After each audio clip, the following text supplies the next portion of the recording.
Good morning, class. I'm your teacher Doris, and again, I will remind you about our class 2 letter for this month of May. In this month of May, we will having our lecture about an infancy or about childcare, ang stage development ng isang bata, ang pagpapaligo rito, ang tamang pagpapaligo nito, ang tamang procedure, kung paano gagawin ng CPR para sa infant, ang pagsagip ng kanilang buhay, kung paano ang kanilang choking or FBOW assessment, at kung ano mga proper diet at mga tamang exercises na dapat gawin sa isang bata habang sila ay nag-grow. So for now, we will focus about infant bathing. So I hope you will enjoy the lesson, and makinig lang po tayo, and later at the end of my lecture, we will have a video in YouTube account or in YouTube para mas makita nyo po yung proper procedure niya. Again, I'm your teacher Doris, at I'm happy to be part of your learning lesson for today. And in any problem, you can contact me or message me in my WhatsApp. And you can see the link of this video of the actual procedure in my YouTube account, Doris Corner. Let's start. We will start now our lesson. So we have to remember some things, few things before we start the procedure. First is the inner canthus and the outer canthus of the eye, how to clean the eye, and then S and set, and 3 technique for the face to avoid any water drops at ang mga patak ng sabon po sa mata, sa ilong, saka sa bibig ng isang bata. And then we have to remember the football hold. Ang football hold ay ginagawa to protect the baby na hindi mahulog habang pinapaliguan natin siya, habang gumagalaw po ang isang kamay natin. And then we have to remember the 4 lobes, frontal, occipital, parietal, and temporal. Sa pagsashampoo po yan ng baby.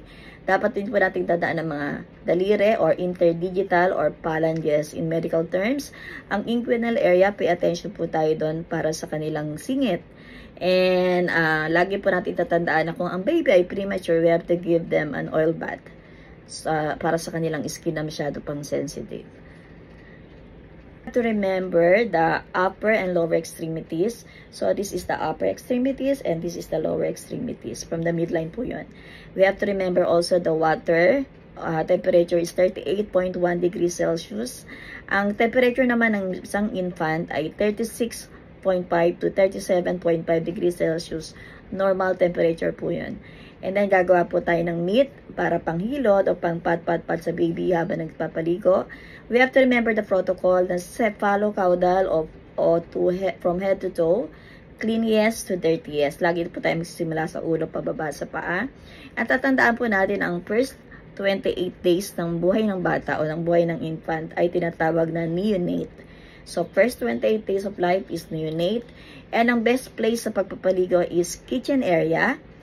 5 to 10 minutes, between 6 to 10 a.m. po yan.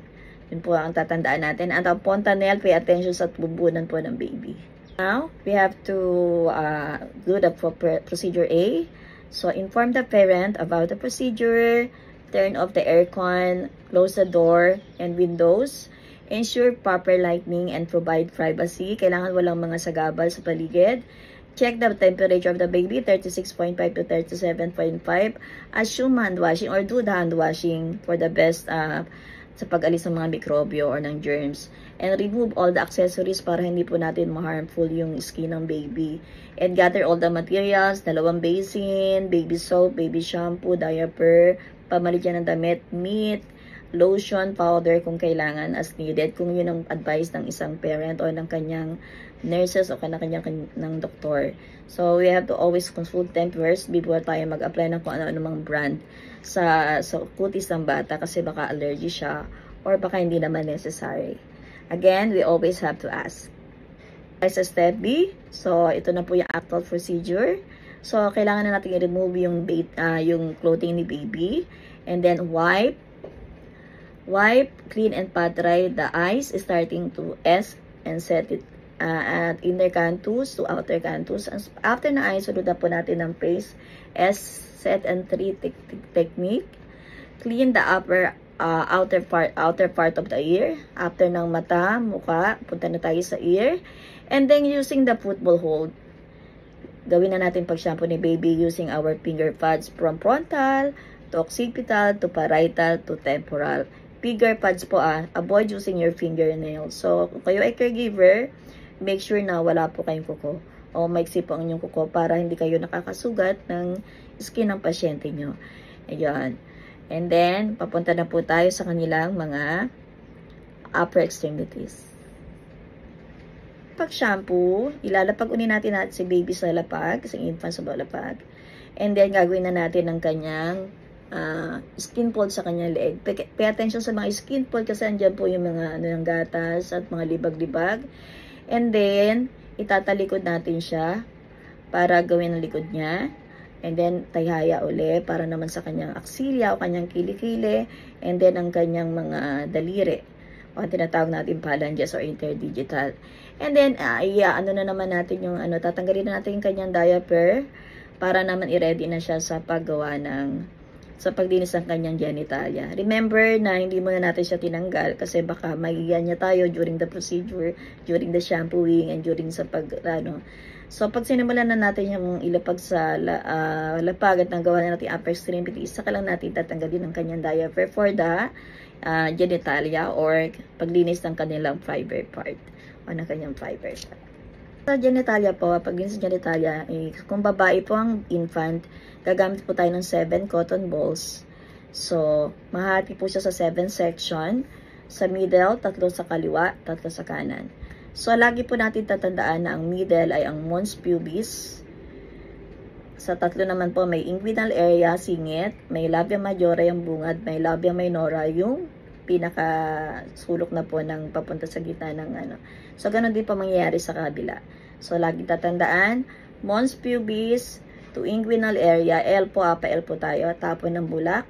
Mons pubis to labia majora, L, tapon ng bulak. Mons pubis to labia minora, tapon ng bulak.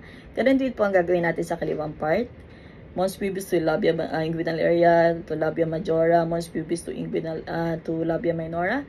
And then dito na po tayo sa center. Mons pubis to urethral orifice, vaginal opening, clitoris, saka anus po. So, lagi po natin tatandaan. Kung lalaki naman po, kakailangan lang natin ng 1 cotton balls. So, we have to use 1 cotton balls. Either we clip yung pong shaft ng penis ng baby. And then, we have to clean from the urethral orifice. Either circular motion or either banana peel po. So, 1 cotton balls lang po sa lalaki and 7 cotton balls sa babae po. Yan. After we do the genitalia, punta na tayo sa lower extremities niya. Linisin na natin yung kanyang mga paa, ang interdigital, phalanges sa paa o interdigital sa paa. And after that, buhatin na natin si baby, si infant, at ibalik sa tubig para sa final rinsing. Sa final rinsing po, and then gawin na napunta natin siya ng kaya po dalawa yung basin natin. Isa sa pangsabon at isa sa final rinse po. And then after po that, pwede na po siyang bihisan.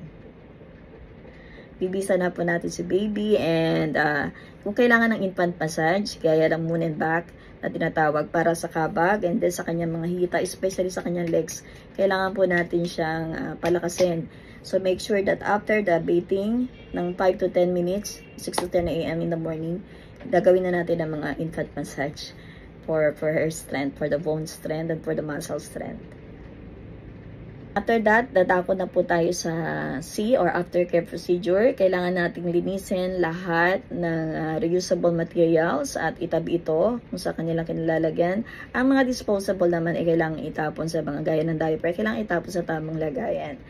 And then, record all the procedure na done at i-report po ito sa kanyang magulang. At ayun, make sure na ang gagamitin po sa bata ay ang kanyang mga brand. Huwag po tayong gagamit ng basta-basta hindi alam ng magulang kasi to avoid na ma-blame po tayo o for the child safety na rin. At tatandaan ang pagpapaligo ng infant ay isang art na kailangan maramdaman ni baby na siya ay confident sa iyo o siya ay magkaroon ng tiwala sa iyo na ikaw ang mag-handle sa kanya. So as a caregiver, we should give our love, we should give our full attention na hindi po mapahamak ang ating inaalagang infant. Again, thank you for this lesson and sana may natutunan kayo and see